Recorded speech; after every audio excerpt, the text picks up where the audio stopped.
बिस्मिल्लाहिर्रहमानिर्रहीम। अस्सलाम वालेकुम। शेफ़ उस्मा के किचन देसी पकवान में खुशामदीद। आज हम बनाएंगे कलेजी की कढ़ाई जो कि बहुत ही सॉफ्ट बनेगी। साथ ही मैं आपको बताऊंगी कि इसको साफ़ कैसे किया जाता है। बहुत ही आसान प्रोसीजर है, इसके लिए आपको किसी झंझट में पड़ने की ज़रूरत नहीं है। तो चलिए बनाना स्टार्ट करते हैं। यहाँ पर हमने 1 किलो के बराबर कलेजी ली है। इसको हमने अच्छी तरह से वॉश कर लिया है। जो खून वगैरह था वो इससे हमने हटा लिया है। यहाँ पर आप देख सकते हैं इसके ऊपर एक बारीक सी झिल्ली होती है जिसको हमने इस तरीके से हटा लेना है। बहुत ही आसान तरीका है। इसमें जब आप बनाएंगे तो ना ही तो इसमें खून की स्मेल आएगी और ना ही ये सख्त होगी, और इसको बनाना भी बहुत ही आसान है। किसी भी किस्म की आप इसमें मुश्किल प्रोसीजर को फॉलो ना करें।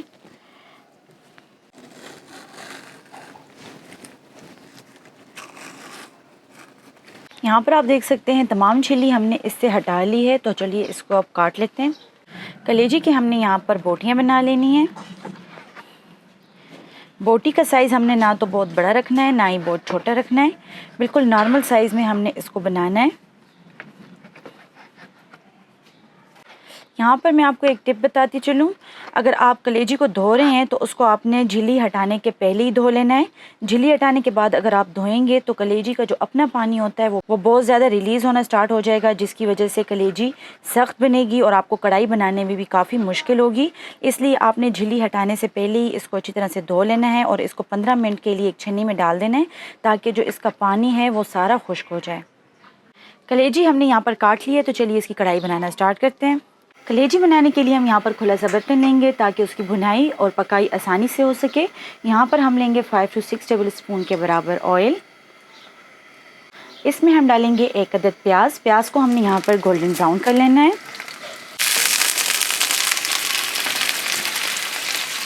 प्याज यहाँ पर गोल्डन ब्राउन हो चुके हैं। अब हम इसमें डालेंगे लहसुन और तलहार मिर्च का पेस्ट। यहाँ पर हमने 2 अदद तलहार मिर्च ली हैं और 1 गठली के बराबर हमने यहाँ पर लहसुन लिया है। इसको हमने इसमें सौते कर देना है ताकि इसकी मज़ेदार सी खुशबू आने लगे। यहाँ पर मैं आपको बताऊँ, आप जितना ज़्यादा इसमें लहसुन डालेंगे जो कलेजी की स्मेल होती है वो ख़त्म हो जाएगी। लहसुन उसकी स्मेल को बिल्कुल ही ख़त्म कर देगा और इसका टेस्ट बहुत ही अच्छा रहेगा। साथ ही हम इसमें डालेंगे 4 अदद टमाटर।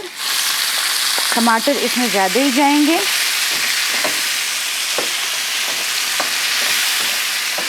टमाटर डालने के बाद हम इसको 1 मिनट के लिए कवर करके रख देंगे ताकि टमाटर इसमें सॉफ्ट हो जाएं। 1 मिनट हो गया है, अब हम इसको खोल लेंगे। टमाटर यहाँ पर सॉफ्ट हो चुके हैं। इनको हमने अच्छी तरह से मिक्स कर देना है। फ्लेम हम हाई कर देंगे।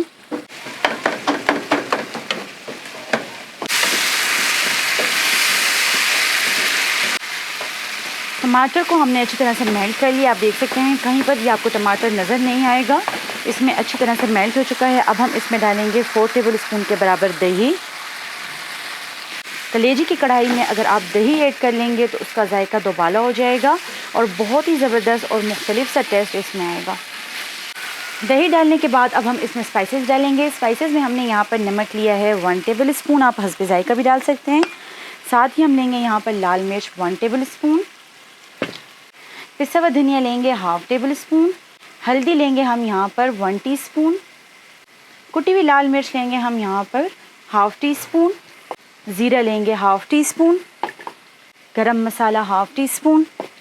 1 टेबल स्पून के बराबर पानी ऐड करेंगे और अच्छी तरह से इसको भून लेंगे। ग्रेवी को हमने अच्छी तरह से भून लिया है। आप देख सकते हैं इससे ऑयल सेपरेट होने लगा है।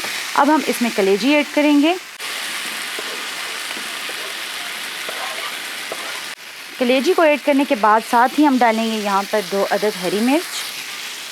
कलेजी को हमने मसाले में अच्छी तरह से भून लेना है।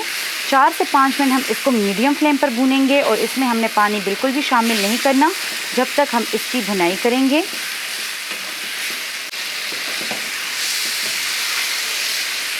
कलेजी को हमने मीडियम फ्लेम पर भूनना है। यहाँ पर मैं आपको बता दूँ, अगर आपको लगे कि मसाला जलने लगा है तो आप इसको मीडियम से स्लो फ्लेम पर भूनें, लेकिन इसमें आपने पानी बिल्कुल भी ऐड नहीं करना। अगर आपने इसमें एक बार भी पानी ऐड कर दिया तो लास्ट तक वो इसमें शामिल रहेगा, जिससे कलेजी सख्त हो जाएगी। इसको हमने मसाले में ही भूनना है। लास्ट में हम जब इसमें पानी ऐड करेंगे तो उसको हम 1 मिनट से ज़्यादा नहीं पकाएंगे। अगर हम इसको ज़्यादा पकाने लगे, 2 से 3 बॉयल इसको पानी में आ गए तो कलेजी इसमें सख्त हो जाएगी। कलेजी को हमने 3 से 4 मिनट मीडियम फ्लेम पर भून लिया है। आप देख सकते हैं ये बिल्कुल भी नहीं जली। बल्कि जो कलेजी का थोड़ा सा पानी रिलीज़ होता है वो उसमें अच्छी तरह से गल चुकी है। आप चाहें तो इस पॉइंट पर इसमें थोड़ा सा पानी भी ऐड कर सकते हैं, लेकिन जब आप इसमें पानी ऐड करेंगे तो उसको आपने सिर्फ हाफ मिनट तक कुक करना है, उससे ज़्यादा आपने इसको बॉयल नहीं देना, नहीं तो कलेजी सख्त हो जाएगी। यहाँ पर मैं इसके नीचे फ्लेम ऑफ कर लूँगी और इसको हरा धनिया डालकर गार्निश करूँगी और अच्छी तरह से मिक्स करने के बाद इसको सर्व करेंगे। बहुत ही मज़ेदार और सॉफ्ट कलेजी की कढ़ाई तैयार है। उम्मीद करती हूँ आपको हमारी आज की रेसिपी पसंद आई होगी। मज़ीद हेल्दी और मज़ेदार रेसिपीज़ देखने के लिए हमारे यूट्यूब चैनल को सब्सक्राइब कर लें, फेसबुक पेज को लाइक कर लें और इंस्टाग्राम पर हमें फॉलो करें। तो चलती हूँ, दुआ में याद रखिएगा। इंशाल्लाह फिर मुलाकात होगी आसान, मज़ेदार और हेल्दी रेसिपी के साथ। शुक्रिया, अल्लाह हाफ़िज़।